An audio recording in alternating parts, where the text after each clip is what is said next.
皆さんこんにちは。中高年ランナーの友、ホラオでございます。ご覧いただきましてありがとうございます。元気に走ってらっしゃいますか？今回のテーマは左右の脚力のバランスを改善して楽に長く走る5つの方法でございます。左右の足をできるだけ均等にしましょうといったところで、こちらはまさに楽に長く走るコツ、そのシリーズの第3回目なんでございますよ。今まで第1回、第2回を見逃してらっしゃる方はぜひこの後ご覧になってみてくださいといったところで、今回の内容も楽に長く走る上でとっても大事なことだと思いますし、またさらにはこれによって痛みとか怪我のリスクも少し下げられるんじゃないかというふうなところが私はあると思ってますので、ぜひ最後まで楽しくご覧いただければ大変幸いでございます。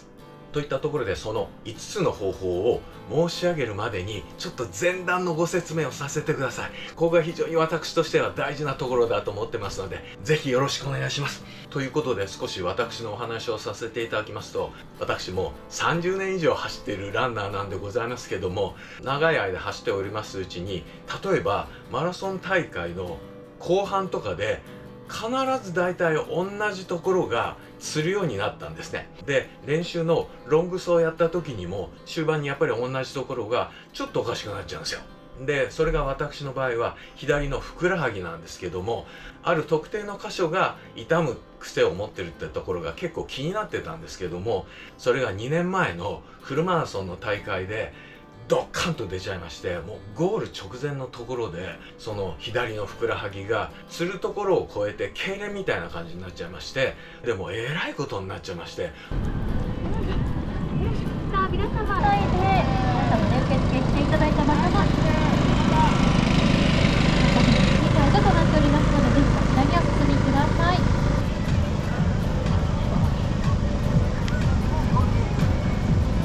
走り終わった方もゆっくりでね大丈夫ですので、その時に救護スタッフの方からバッチリこのように助けていただいて、なんとか事なきを得たわけなんですけども、その時に助けていただいた方本当ありがとうございました。で、そのようなすごいことがあったので、その後私もアホな頭を一生懸命使ってですね、なんでこんなことが起こったんだろう、これをやっぱり二度と繰り返したくないな、どうすればいいんだろうかということで、はたっとちょっと行き着きましたのが、左のふくらはぎがいつもやられるってことは、多分基本的に左足の方が右足よりも筋力が弱いんじゃなかろうかというふうに思ったわけでございますよ。で、また次に思ったのが、左のふくらはぎでございますから、本当はお尻とか裏ももとかをうまく使って走るのが一番なわけじゃないですか。お尻を使いながら走ろうというふうなところを努力してはおるんですけども、それに対して左足がうまくそういうふうな走り方ができてないんじゃなかろうかと。お尻をうまく使えてないからこそふくらはぎの方に負担がかかって、レース後半のところでふくらはぎがドンときちゃうというふうなことが起こってるんじゃなかろうかと。つまり左足の筋力不足と左足の使い方が下手くそなんじゃなかろうかと、この2つに帰結するんじゃなかろうかというふうに思ったわけでございます。で、さらには使ってたシューズちょっとご覧いただきたいんですけども、左のこっちの方の削れ方がよりいびつですよね。これね、ご覧いただけます？この辺のところとか、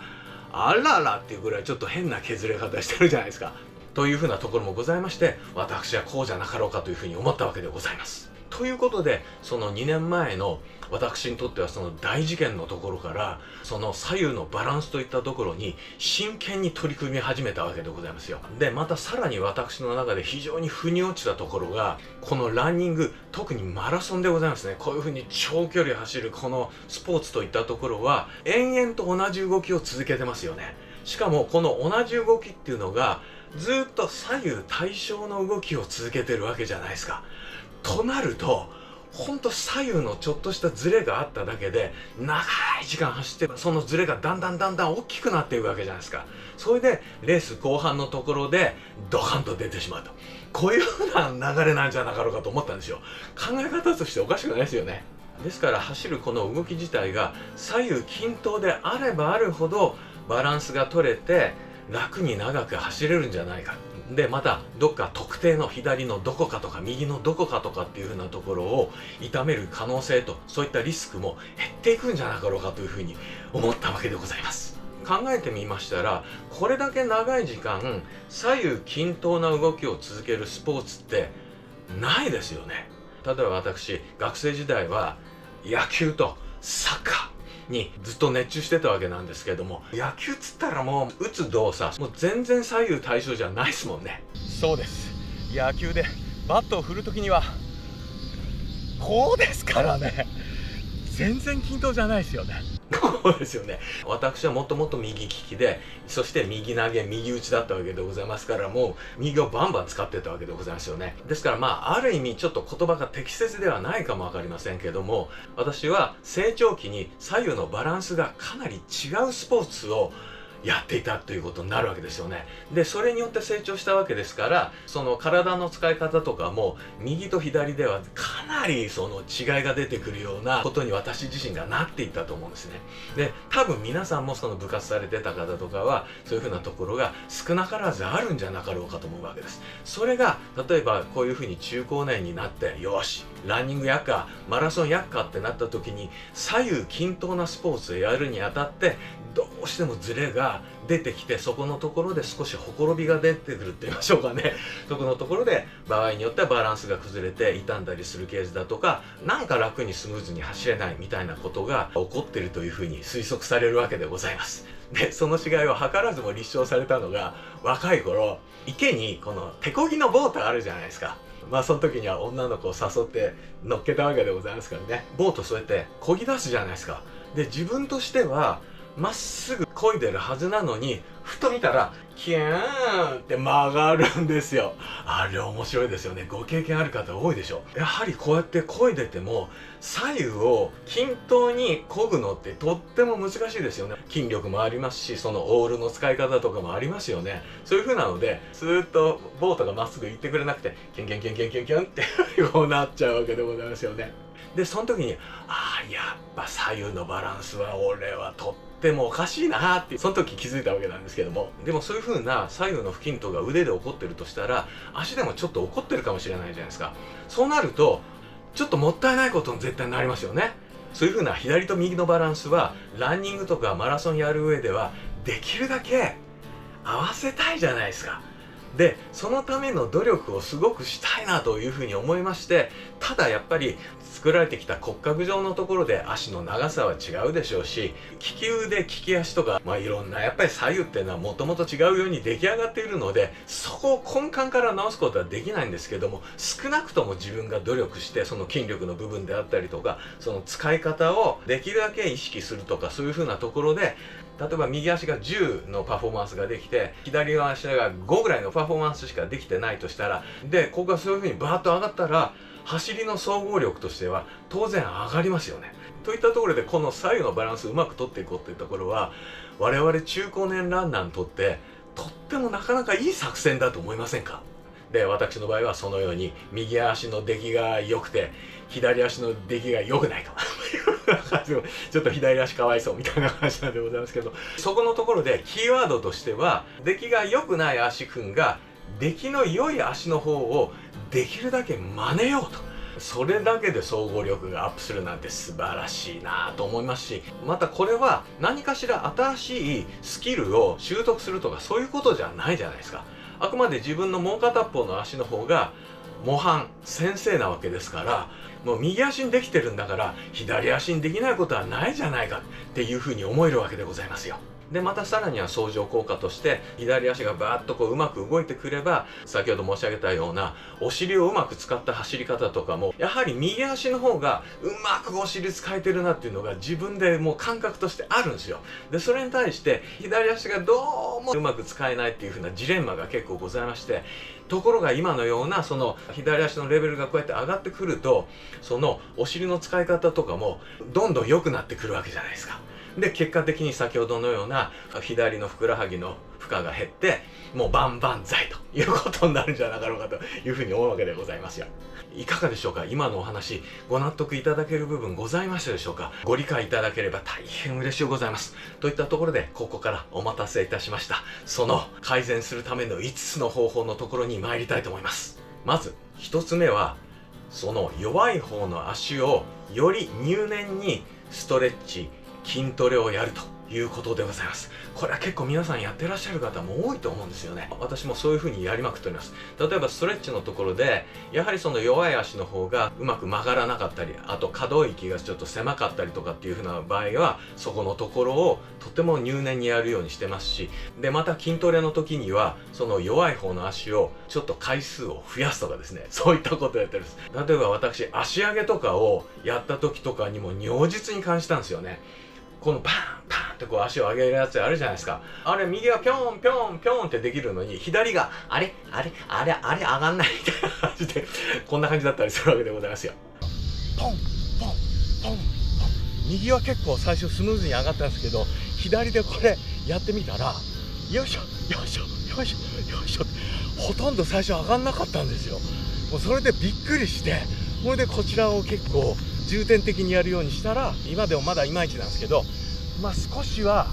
上がるようになったかなみたいな形で、やっぱり左右差はありますよね。これは左を重点的にやろう、回数増やそうじゃないかっていうことをやっぱりコツコツコツコツやってると、だんだん少し追っついてくるんですよね。これが嬉しいわけでございますよ。といったところでまず1つ目は、このような弱い足の方をより入念にストレッチ、そして筋トレをやりましょうということでございます。ただし急激にやりすぎて痛めないようにくれぐれもお気をつけくださいませ。さあどんどん参りましょう。次2つ目は、左右の足の動きを徹底的に知ろうということでございます。例えば次走られる時にその左と右がどういうふうに違うかといったところを調べるわけでございます。まず一番重要なのは接地ですよね。接地の時にその接地の仕方が左と右で私結構違うんですよ。ですから先ほどのように靴のところも削れ方が違うんだと思いますけども、走りながら全ての点をチェックされるのがとってもいいと思います。接地のところが終わったら、今度はその膝の動きだとか腰の辺の動きだとか、股関節どうかなとか、裏ももの効きはどうかな、お尻の効きはどうかな、太ももに負担はかかってないだろうか、ふくらはぎとか足首はどうだろうか、足はまっすぐ出てるだろうか、あと足先のところはまっすぐつけてるかなといったところも含めて、あらゆるその左右の違いをご自分なりにチェックしてみてください。で、私がたまにやるのが、どうしても人間ってこういろんなことをやるのに目からの情報がものすごく大きいじゃないですか。でそれに対してそういうふうなチェックする時って目からの情報が余計かなっていうふうに私は思いまして、本当たまになんですけども、目をつぶって走ることがあるんですよ。これはもちろん危ないんで、もう本当広々とした公園とかグラウンドとかで車とかそういったものが一切来ないところで、しかもその時たまたま人がいらっしゃらないとか、そういう状況のところではっと目をつぶってやってみたりすると、私今目をつぶっておりますその目をつぶったことによっていろんな他のセンサーがバーッと覚醒してくれて、なんか今の接地のところの左と右がこんなに違うとかっていう風なのが気づいたりするんですよ。もしよかったらちょっと試してみてください。でもくれぐれも安全には気をつけてください。でしかも目つぶって走ってるうちにいやってもうまっすぐ走ってないですよ。あらぬ方向にこう曲がってっちゃったりしたりとか、あとやっぱりバランス取るの難しいですね。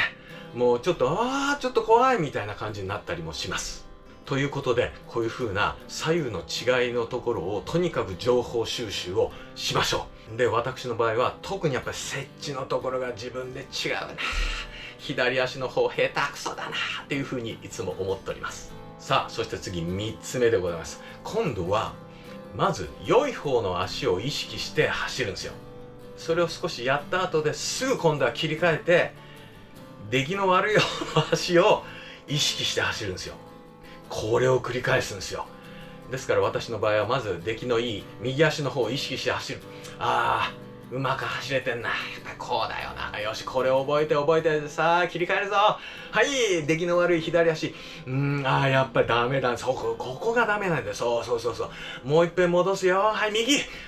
ぱりこっちがうまくできてる、よし戻すぞ、せーの左、やっぱりでも少し良くなってきたかな、みたいな、そういう風な意識の切り替えみたいなのを繰り返しながらやるという風なところを、特に私はこれをスロージョグの時によくやります。まずはいい方の足を十分意識して、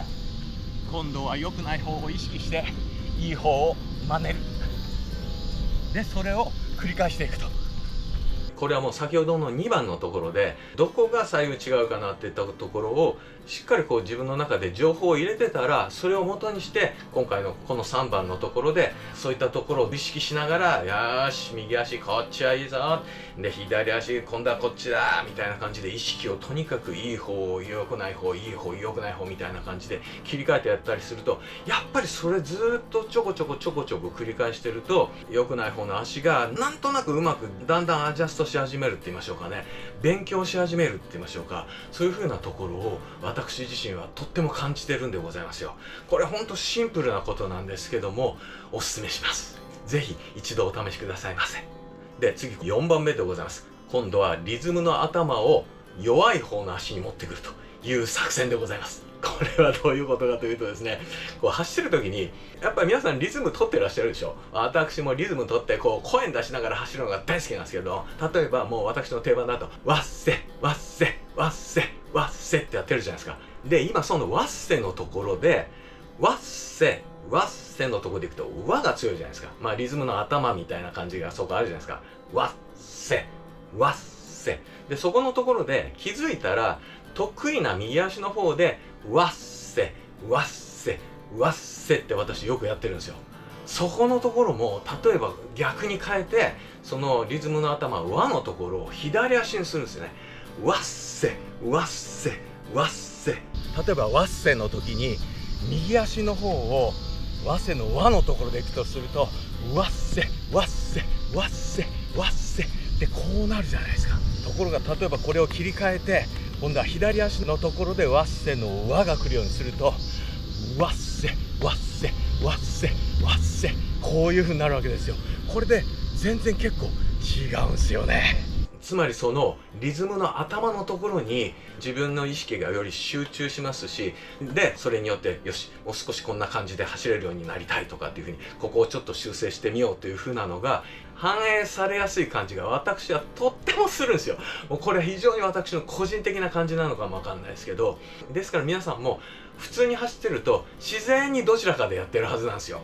でそれはひょっとしたら自分の得意な足の方を頭にしてるかもわからないわけでございますよ。ワッセワッセで、そこのところを今度は意識的に、よし弱い方の足をリズムの頭にしよう、ワッセワッセワッセ、こうでございます。これほんと騙されたと思って一度お試しください。面白いですよ。でこれは私マラソン大会の本番中でもちょこちょこやるんですよ。ちょっとこっちの足の方がくたびれてきたなとか、こっちの足がちょっとやばそうだなっていった時に、リズムの頭で右を行くか左を行くかっていったところを調整すると、なんとなくちょっと走りが変わるんですよ。ペースチェンジじゃないですけども、なんとなくそこでうまく切り替えられるような感じがするので、そういったところもやったりします。またやっぱり多分リズムの頭をこっちで持ってきた方が意識が集中すると同時にちょっと鍛えやすいと思うんですよね。その筋力の面でもワッセワッセワッセ、こっちの方にちょっとタンって入るじゃないですか。ですから本当鍛える意味でもこの作戦はぜひお試しくださいませ。ということで、そう考えると必ずワッセワッセってやると均等じゃないですよね。頭が強くて次が弱いみたいな感じでワッセワッセみたいな感じになるので、例えば私また違ったペースの作り方だと3拍子でやることがあるんですよ。つまりワルツでございますよね。ズンチャッチャズンチャッチャズンチャッチャズン、この3でやると左右がそのリズムの頭が交互に入れ替わるんですよね。ツンチャッチャツンチャッチャ、右左右左、入れ替わったでしょ。ということで左右万能にうまく交互に効くのはワルツ3拍子なんですけど、3拍子やってみたいと思います。トットットトットット、右左右左右左、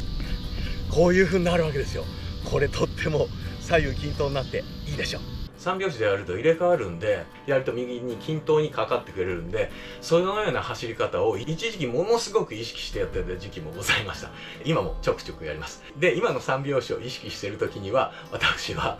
ヨハン・シュトラウスさんの美しき青きドナウを必ず頭の中で流しながらやっております。タララツッツッ、こんな感じで走っております。このワルツがまたとっても気持ちいいんでございますよ。そして最後5番目でございます。今度は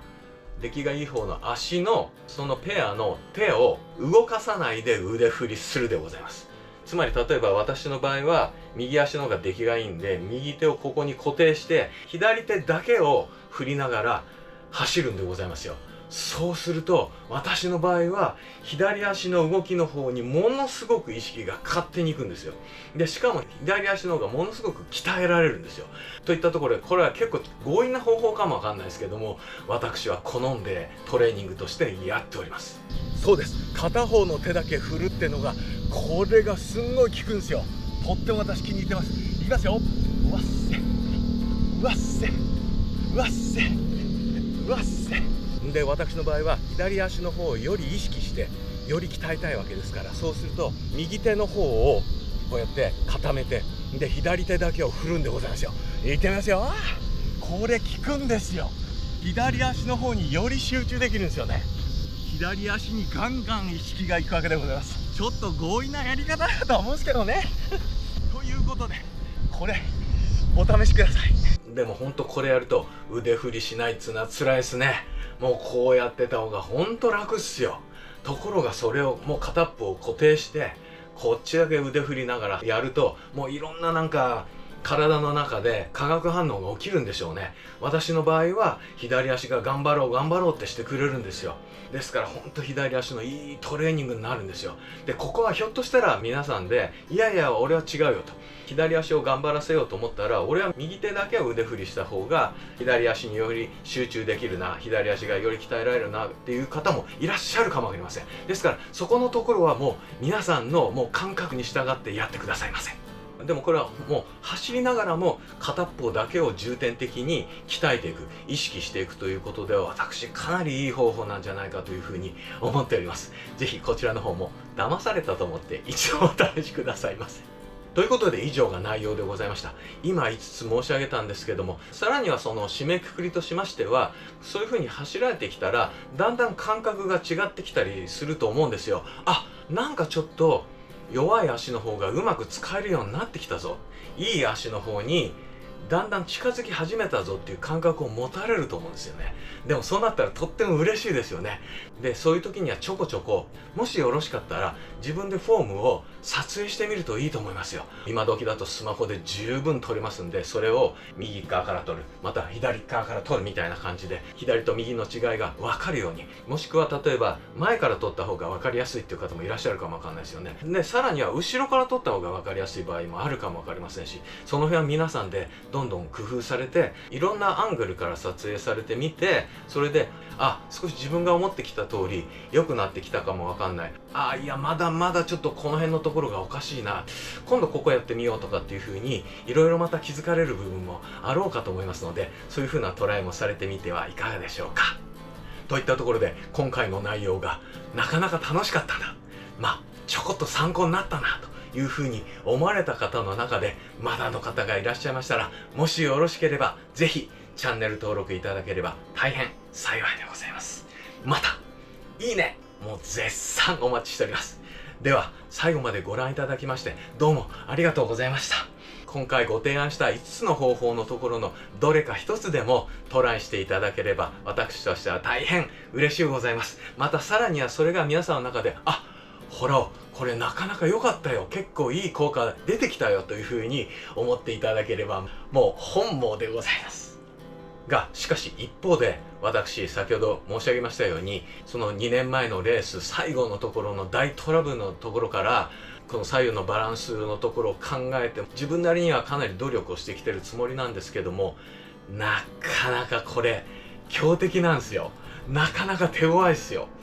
例えばその日のトレーニングのところで、よしなんとなくできるようになったぞ、私にとっては弱い左足がうまく動き始めたぞ、掴んだとかって思っても、次また走り始めた時にあれまたおかしくなってるみたいな、そういうこと結構あるんですよ。なかなかなんて言いましょうか、一朝一夕にはいかない。長い時間をかけて